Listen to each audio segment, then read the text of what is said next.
Okay, tonight is our first judge.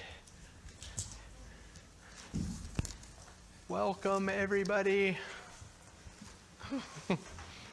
I'm just glad folks are here. I mean, whenever I got out, I guess it was before lunchtime today, it was not good.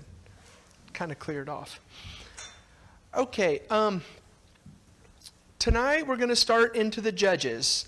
We've covered our first two introductions. So we did an introduction to Judges, our introduction. We said, what are Judges? And then we did the first introduction and the second introduction that is actually in the book of Judges. And then tonight is our first judge, which is Othniel, which I am just super excited about, because whenever you think about the Judges, you know, if you say to somebody who has not given this any thought maybe before, who's your favorite judge? Ehud was an assassin who stuck a blade, you know, we all remember this story. The blade went all the way in and it didn't come out. That's a fun story. It's violent and gross, but it's memorable. And there's Shamgar, you know, there's only one verse for him, but it's memorable. And there's Deborah, she's a woman judge, and that's fun. Gideon has the story of the fleece, and we always remember that, and that's fun. Jephthah,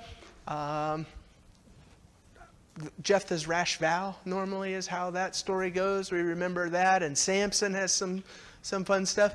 And so if you're talking about the Judges, and you say, who's your favorite judge? The chance of somebody saying Othniel is not very good.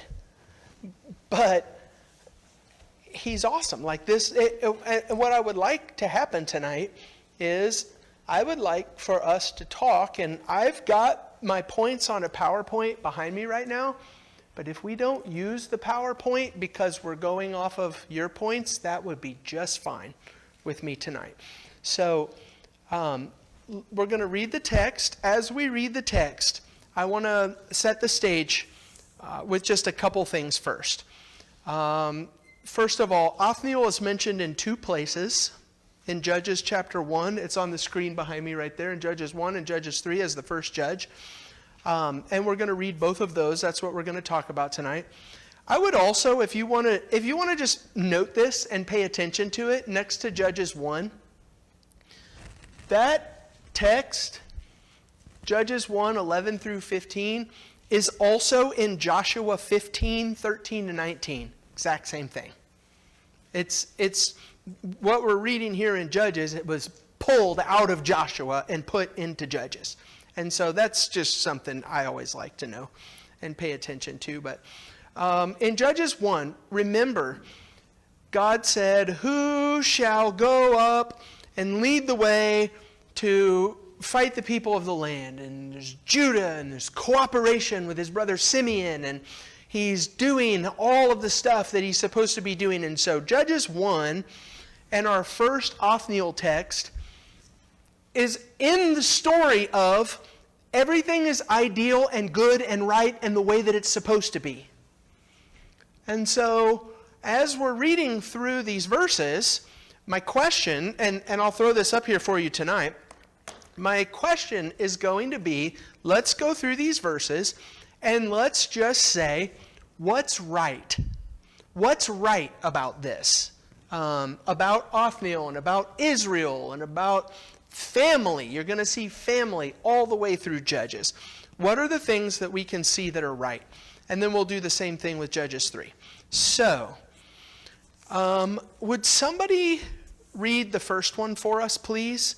Judges 1, verses 11 through 15.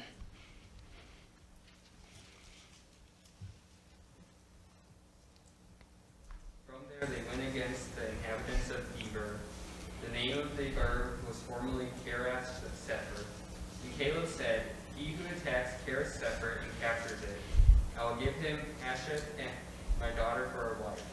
And Othniel the son of Kenaz, Caleb's younger brother, captured it, and he gave him Asheth, his daughter, for a wife. When she came to him, she urged him to ask her father for a field, and she dismounted from her donkey, and Caleb said to her, "What do you want?" She said to him, "Give me a blessing, since you have set me in the land of Negev. Give me also springs of water." And Caleb gave her the upper springs and the lower springs. Okay. Might not seem like a lot. Just a little story there. Now, would somebody read the next one for us? It's Judges 3 and verses 7 through 11. The sons of Israel did what was evil in the sight of the Lord, and forgot the Lord their God, and served the Baals and the Asherah. Then the anger of the Lord was kindled against Israel. So he sold them into the hands of Cushan, king of Mesopotamia, and the sons of Israel served Cushan. When the sons of Israel cried out to the Lord raised up a deliverer for the sons of Israel to deliver them. Othniel, the son of Kenaz, Caleb's younger brother. The Spirit of the Lord came upon him, and he judged Israel. When he went out to war, the Lord gave Cushan, king of Mesopotamia, into his hands, so that he prevailed over Cushan. Then the land had rest for 40 years, and Othniel, the son of Kenaz, died. Okay, thank you. I like that. I say Rishathaim.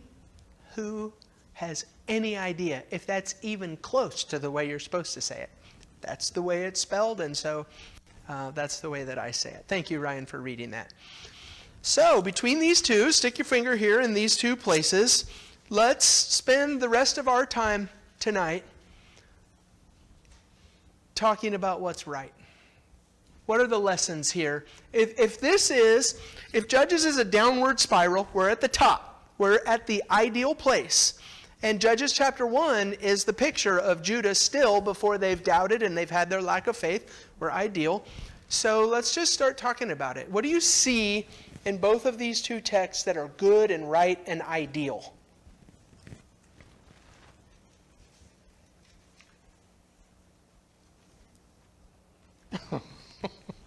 Yeah, Sandy? Othniel, he married an Israelite. Because he didn't continue to do that, but he married an Israelite. Yes. Yes. And just in case people online didn't hear, Othniel married an Israelite, Caleb's daughter. And Ryan, Michael read that text. I have no idea how to pronounce her name. I'm going to call her Aksa. Aksa, call her whatever you want, so long as we all know what we're talking about here. But yeah, Sandy, he married an Israelite. We're going to talk about that a lot. But we've already seen, in fact, I say we're going to talk about that a lot. Probably, we should just go ahead and look at Judges chapter 3 and verses 5 and 6. This is kind of what led to the problem when Othniel becomes a judge. The people of Israel lived among the Canaanites, the Hittites, Amorites, Perizzites, Hivites, Jebusites, and their daughters they took themselves for wife, and their own daughters they gave to their sons, and they served their gods. And so just the very fact that Othniel chooses Aksa, an Israelite, for a wife from the very start is something. Something big, but something for us. Good. Anything else? What else do you see? Dave, yeah? It seems to me that she's wise.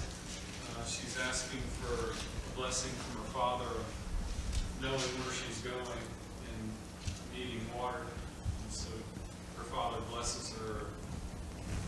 It seems like in a double portion kind of way, upper spring and lower spring. Yeah. So do this right now. If you are so inclined right now, pull out your phone, open up Google, and just type Negev. That's the land. You can see it there in, the spelling is in verse 15. Give me a blessing since you have set me in the land of the Negev. Just type it in Google. And there's a little description that pops up in Google that tells you, I think the very first word is desert land in southern Judah. And this is the picture that is attached to that description. Here's your land, Adam. Yeah, thanks a lot. And so Dave's point is she's wise.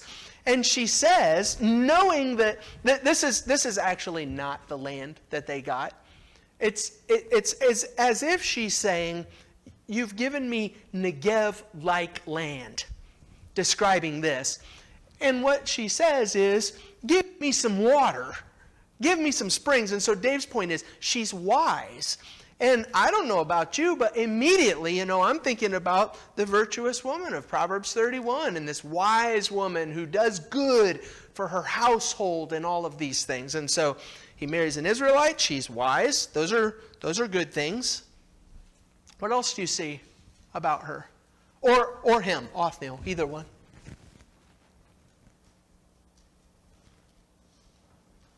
In the second reading, the Spirit of the Lord was upon him. He judged Israel and then went conquered Mesopotamia. I'm sorry, can you talk? Thank you. He took over Mesopotamia with the Lord, Yes. driving out the people who shouldn't be in the land. So in chapter 3? Yeah. In chapter 3, you have this oppressor, Cushan Rishathaim, coming down from Mesopotamia, attacking God's people, and the people cry out for a savior, and God gives them Othniel, and that's where you'll see verse 9, chapter 3, verse 9. When the people of Israel cried out to the Lord raised up a deliverer for the people of Israel. That's good. He's a deliverer. He's a savior for the people of Israel. And he saved them. Othniel, the son of Kenaz, Caleb's younger brother. The Spirit of the Lord was upon him, and he judged Israel. He went out to war, and the Lord gave Cushan-Rishathaim, king of Mesopotamia, into his hand, and his hand prevailed over Cushan-Rishathaim. So the land had rest for 40 years. That's all good stuff. That's good stuff. If somebody said those words about me, I would be happy about that. That's good. Dave? Going back to the first one, he's willing to go into the fight. I think that's pretty big, because Caleb is more or less making a stopping point in saying that whoever does this, I will do this. And Caleb keeps his word.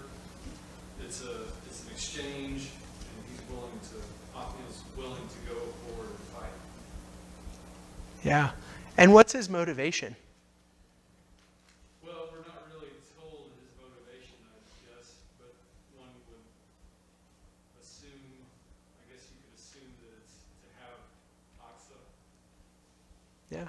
Whoever goes up and captures this land can have my daughter Aksa for a wife. The next thing we're told is Othniel went and got it. Good. I think especially when we compare it to other things in Judges, we're going to see a lot of really important points here. Good. This is good. Any others that you want to point out, Ryan? It's a sort of upholding tradition.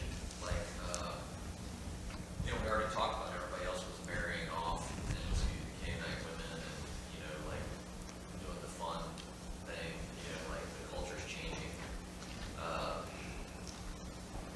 This woman is obviously like, who your parents want you to marry. Like it's a acceptable, like respectful situation. I don't know if that makes sense the way I'm saying it. Oh, I think it makes more sense than you probably realize. I'm tempted to go write it on the board right now. Ryan just said, it's recorded. I'll pull it up. It's being recorded. Ryan just said, she is who your parents would want you to marry. Awesome. That's better than it's good stuff. It draws out a caliber of man, too. Uh-huh. Which you're wanting, Yeah. perhaps for your daughter, one that's willing to take action and fight. Yeah. I like it. I would do this all night long. I love these things. Do you see anything else I want to hear? And then I'll start making my points here in just a second. But anything else that you see in terms of what's good about Othniel? How would you itemize these points? What's good about Oxa? What's good about their relationship? What are some lessons that we might take away from this? Let's just start then with my list, and we don't have to do all of my list, but if you have other things that you want to talk about, then we can do that. But the first thing that I put is family faithfulness, and I think that this was the very first point that somebody made. Sandy said this. He married an Israelite, which is a really big deal. I think this would be a good place. Look at Deuteronomy 7.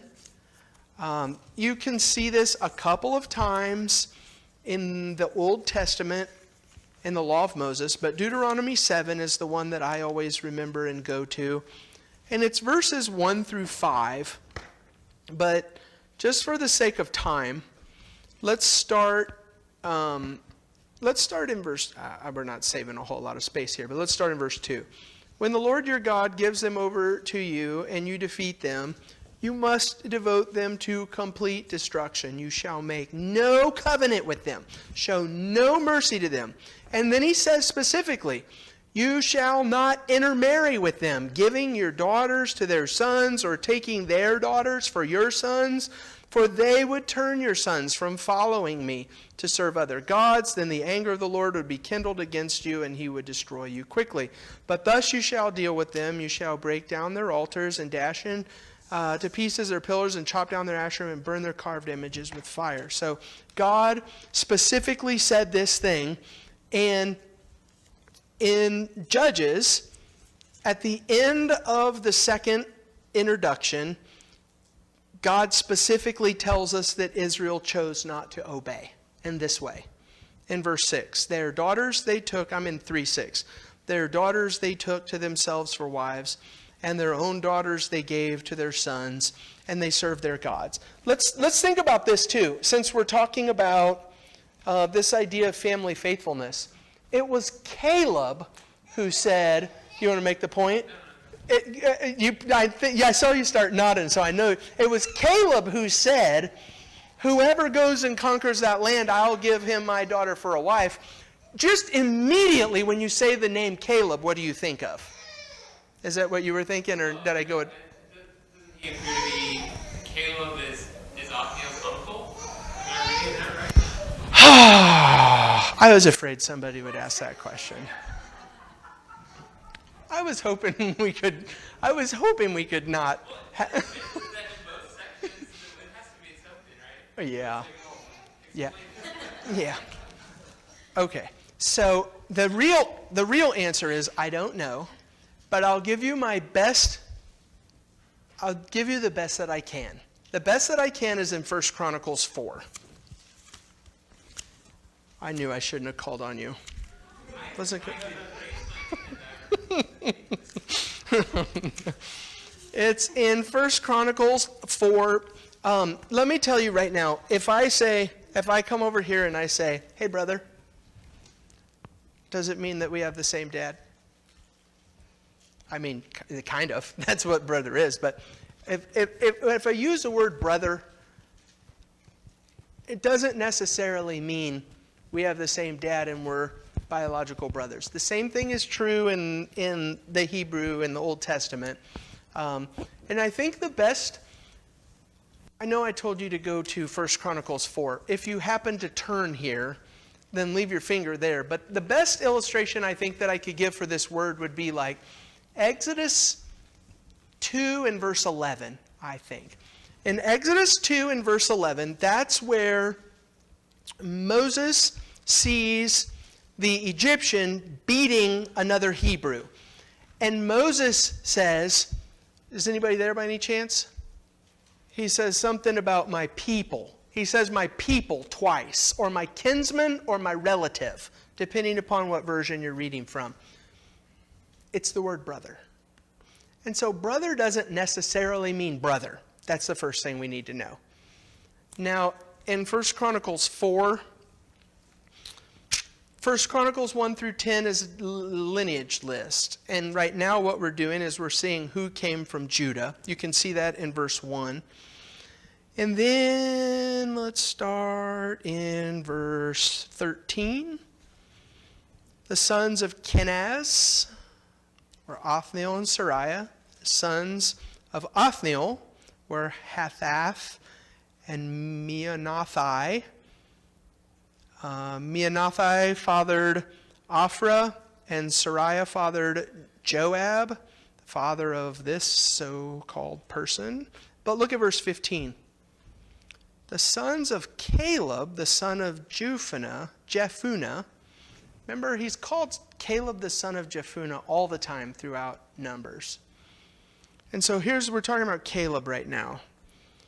Caleb the son of Jephunneh were, remember, Elah. And the son of Elah was Kenaz. So Caleb has a kid, Elah. Elah has a kid, Kenaz. And this is why I am afraid of this conversation. Because now what you have to do is you have to go back up in the text in verse 13.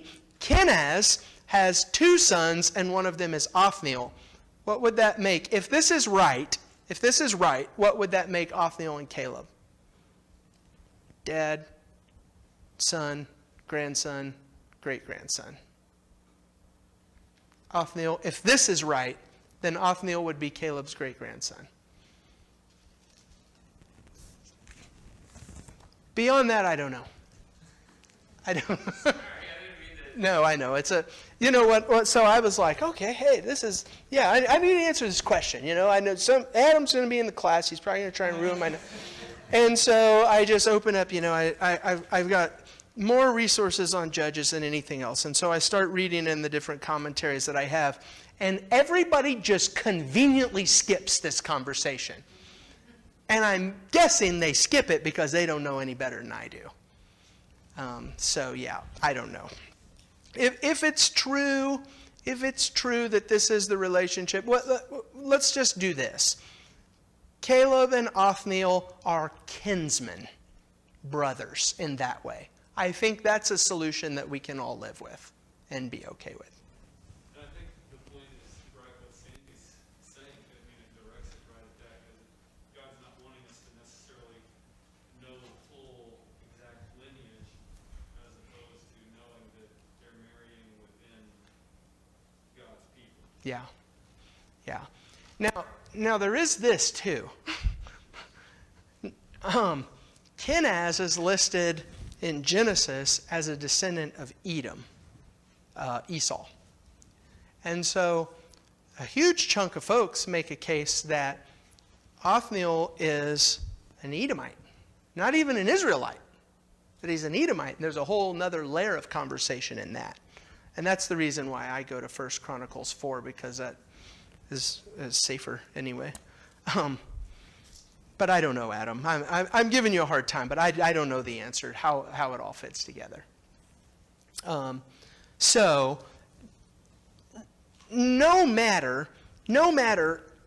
what the exact relationship is, they're kinsmen, they're connected to Judah. Caleb is a Judite, and this is ultimately my question about this one. What comes to mind when you think of Caleb?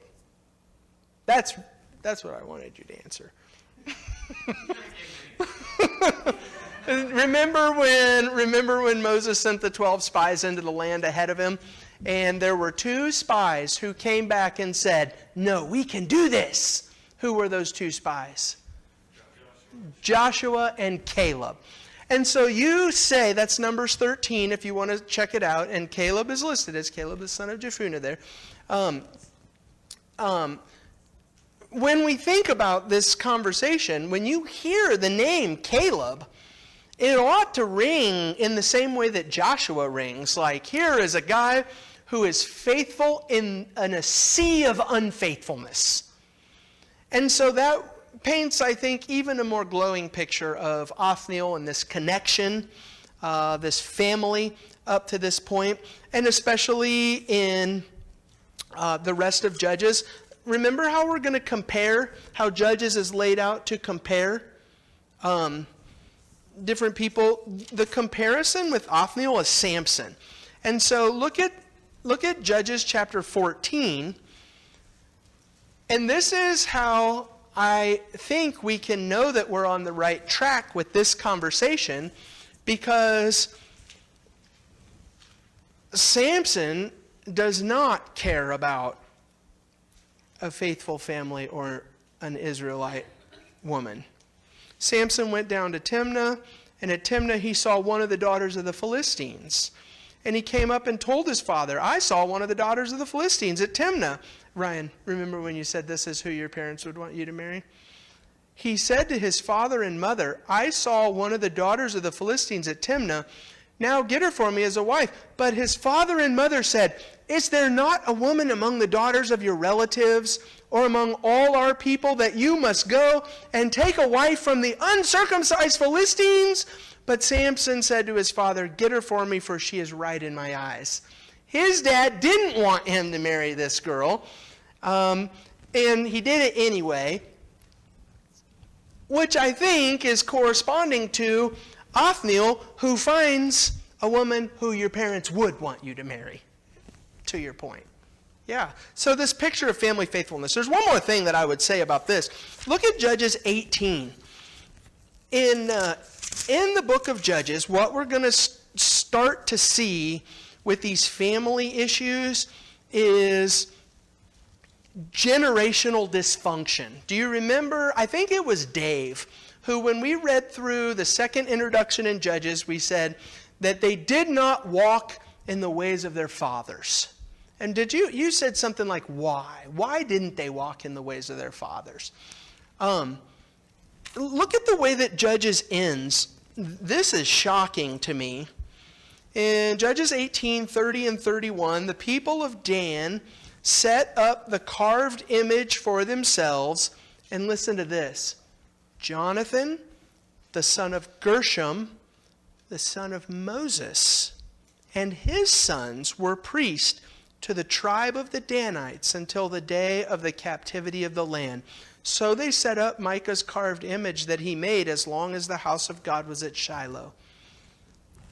The bottom of the toilet bowl is the falling apart of family faithfulness. And so Judges starts in our picture of the ideal and the good and the right is this faithful family, Caleb and Othniel and Oxa and Israelites, and they're doing what they're supposed to be doing, and it's good and it's right. It's a picture of righteousness all the way around. In each one of these things, what I would like for you to be doing is thinking about some practical applications, because I know that, there's just some times where you can't say this stuff out loud, but we all know of some times where this has not been what we've seen. And it's not good, and it's not right, and it doesn't end well. Okay, family faithfulness. Does anybody want to say anything about that? It's a major point. Dave? I guess it's very personal to all of us, really. It is very hard to do this. Because we come here, and whoever's teaching is prepared and focused on this, and we come in this setting and we're ready. And when we go home, we can study on our own, but it doesn't always happen. It's hard to devote routine to that with life happening. And if everyone's not on board for it, it's very difficult to be together with it. And when we're not together with it, how do we get it started? How do we get it going? Yeah. How do we set up a routine? How do we come to just fall in love with the Lord so much that this is what we want to do? And we feel a deficit when we're not doing it. We feel a lack. Yeah. I appreciate your comment so much, because that's what we're trying to do right now, is we're trying to say, what do we need to be doing and thinking about? This. This is it. And so you got to think more than one thing at a time, but this is huge, so important. I'm going to keep moving here because there's a lot of things that I want us to look at. Number 2, Aksa was a wife worth fighting for. I think that it was Tim Hill who said to me at some point, probably about 7 years ago, who said, so can we call her a trophy wife? I wrote it in my notes. I like it so much. But the point is there, and you know what the point is. You see it. Aksa is a wife worth fighting for. I think of Proverbs 31 and verse 10, the virtuous woman, an excellent wife, who can find? For her worth is far above jewels. Caleb said, whoever goes and risks his life and fights for this land and gets this land, you can have my daughter. And Othniel puts his sword belt on and he says, I'm going to do that. And if you want to go back to see the contrast, which I know that we'll do this more and more as we get into this text, but if you think about Samson, what you see with Samson is that let's see. In chapter 14 and verse 19, the Spirit of the Lord rushed upon him. He went down to Ashkelon, struck down 30 men of the town, took their spoil, gave the garments to those who told the riddle. In hot anger, he went back to his father's house, and Samson's wife was given to his companion, who had been his best man. 15:1. After some days, at the time of the wheat harvest, Samson went to visit his wife with a young goat, and he said, I will go into my wife in the chamber. But her father would not allow him to go in, and her father said, I really thought that you utterly hated her, so I gave her to your companion. Is not her younger sister more beautiful than she? Please take her instead. And the story goes on. And then in 16 and verse 1, it's not that Samson just has this first wife and gets mad and throws her away. In 16:1, Samson went to Gaza, and there he saw a prostitute, and he went into her. And then in 16:4, after this he loved, I have quotes in my Bible, Samson loved a woman in the valley of Sorek, that's Philistine territory, whose name was Delilah, and the lords of the Philistines came up to her and said all of this stuff. Here's the contrast. Aksa, if we're thinking about what we want and what's good and right and ideal, especially in our homes, Aksa is a wife worth fighting for, and this is how Othniel sees her and treats her. To Samson, women are things to be used and disposed of. They're exact opposites. And so now we're going to start into the reason why I'm putting such a heavy emphasis in this study on male leadership especially. Here is our ideal picture, and I know that the lesson could be, ladies, women, and let's raise our daughters to be women worth fighting for. But the lesson from my perspective, where I stand, is, am I going to treat my wife and in my home like a wife worth fighting for, or am I going to treat her like something that is to be used and disposed of? Those are contrasting points. I got to say, every time I talk about this, I did this at camp one time and talking to some of the kids about this thing. That is the definition of pornography, right? To look at something on the internet and to use it and then dispose of it and move on with your life. To treat women as if they are something to be used and thrown away. That's exactly, you're Samson in that situation. Not good. Number 3, I think somebody said this, but I don't remember who, so I'm sorry about that. But Aksa encouraged her husband to be the very best that he could be. I think this might have been Dave's point about the Negev land. Caleb said in 1:11, 1:12, Caleb said, "He who attacks Kiriath Sefer and captures it, I will give him Oxa, my daughter, for a wife." If you think about on a map, go to the top of the Dead Sea and go left, and there's Jerusalem. Go just a little farther left, and there's Kiriath Sefer. And so, whoever does this can have my daughter for a wife. In verse 13, Othniel did it, and he gave him Oxa, his daughter, for a wife, and she came to him, and she urged him to ask her father for a field, and she dismounted from her donkey, and Caleb said to her, "What do you want?" And she said to him, "Give me a blessing, since you have set me in the land of the Negev," and Negev-like land is the idea. "Give me also springs of water." We are already in the place where God is, in the promised land. And Oxa says to her husband, "Let's do even better. Excel, let's have all of the blessings of the promised land." And this is a wife who says to her husband, maybe if this part is appropriate, "Great, this is great, you're great, the leader of the house, and you're doing a good job. Let's do even better." It's encouraging. Let's excel. Let's thrive in the promised land.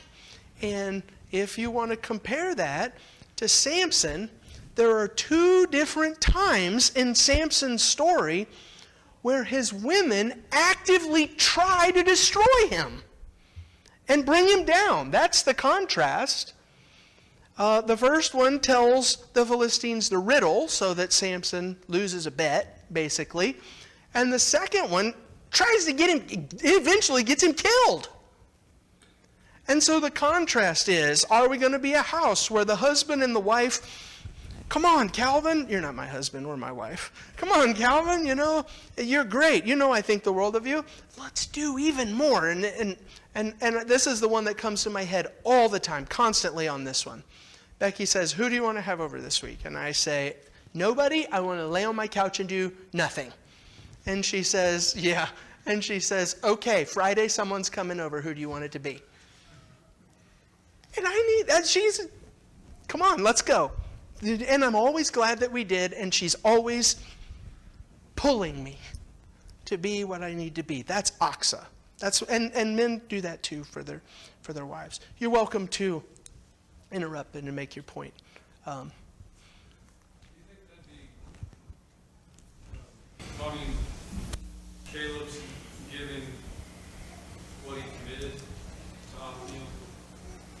It might be something where it'd be awkward to ask for more after you've received what you committed to already. But his now wife is able to take that step. Or she urged him, but he doesn't, obviously. But she takes that step to ask for more. Yeah. I don't know. No. This is the next point too. And I say up here, family cooperation. The words that we've used up to this point have been cooperation. Remember when God said to Judah, "Who's going to go take the land?" And Judah calls Simeon, and they work together, and they go take the land together. That's what I'm focusing on here, is the cooperation. The word that comes mostly into my head, though, here is that this is a functional family. They're not dysfunctional, they're functional. And to Dave's point, Caleb's daughter, Oxa, says, "Hey, ask my father for this field." And then the text switches pronouns and tells us that she is the one who goes. And there's even comments, there's even contrast, I think. She gets off of her donkey. Can you think of anything else in the book of Judges that has to do with a woman and a donkey? At the very end of the book, we're going to see a Levite whose concubine, not even wife, concubine gets raped, and she's on the border of death, and he picks her up and throws her on the donkey and says, "Come on, let's go." Here is This is documented in lots of different places. The idea is she gets off of her donkey. The text specifically tells us that. She is in a posture of respect and deference to her father. She asks for this thing. She encourages her husband. They work together. Caleb gives her what she asks for. They're all working together. And it all works. It's functional, and it's a picture of what's good and right in the home. And I know that I don't want you to get tired of this, but when we get to Samson's story, Samson isn't functional with anybody. He's not functional with his own parents. Hey, you think we should find an Israelite wife? No, get her for me. And they do. And then he has his first wife, and he throws her away, and he says, you know what, I'd like to go see her again. And the dad says, no, you can't come here. It's dysfunction all the way around. And so this picture is a picture of functional and cooperation and people working together. And this is the way that it's supposed to be. And don't forget, even though I'm rushing through here, I got 2 minutes left, don't forget the practical application. This is what we want. This is what we want in our homes, in our families. And to Dave's point, I think it's a great one. Let's have even the difficult conversations and the uncomfortable ones. And let's work through them together. And let's be on the same page for everybody's best interest. We've all seen dysfunctional homes, and it's gross. The picture of ideal and good and right is a home that does what it's supposed to do. Other things there? We'll have to spend some more time talking about this one later. The Spirit of the Lord was upon him. That's in chapter 3. So he is doing God's work. And then this is my favorite one. And you'll see this is where the class comes from. I've got it highlighted here, this section. And you got to kind of cut out Kushan Rishathaim because it doesn't roll off the tongue like the rest of the stuff does. But you cut out the middle section. Othniel went out to war and his hand prevailed. He did it. And he was victorious. And that reminds us of Judges 1 and verse 1, when things are the way they're supposed to be. After the death of Joshua, the people of Israel inquired of the Lord, who shall go up first for us against the Canaanites to fight against them? And the Lord said, Judah shall go up. Behold, I have given the land into his hand. And Judah said to Simeon, his brother, come up with me into the territory allotted to me, that we may fight against the Canaanites. And I likewise will go with you into the territory allotted to you. So Simeon went with him. Then Judah went up, and the Lord gave the Canaanites, the Perizzites, into their hand, and they defeated 10,000 of them at Bezek. And the whole story is going so good until the people say, ooh, we can't do that. They have chariots. I'm tempted to call this point, this last one, he got after it. He did what he needed to do.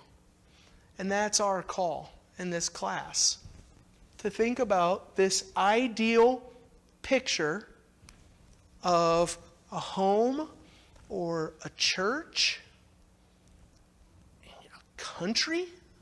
I mean, I'm not inclined to go that far. I'm just trying to get my own family right with the Lord at this point. But to think about our homes and our churches, and Dave says, oh man, how do we do that? Strap on your sword and get busy. He went out to war and his hand prevailed. It's not going to happen any other way. Anybody want to make the last remark?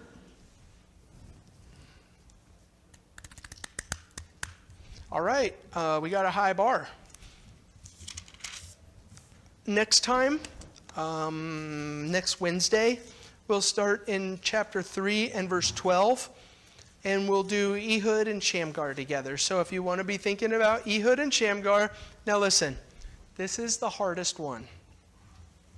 So you know what we're doing. You know what we're looking for. We're looking for principles and concepts and the kind of people that we need to be.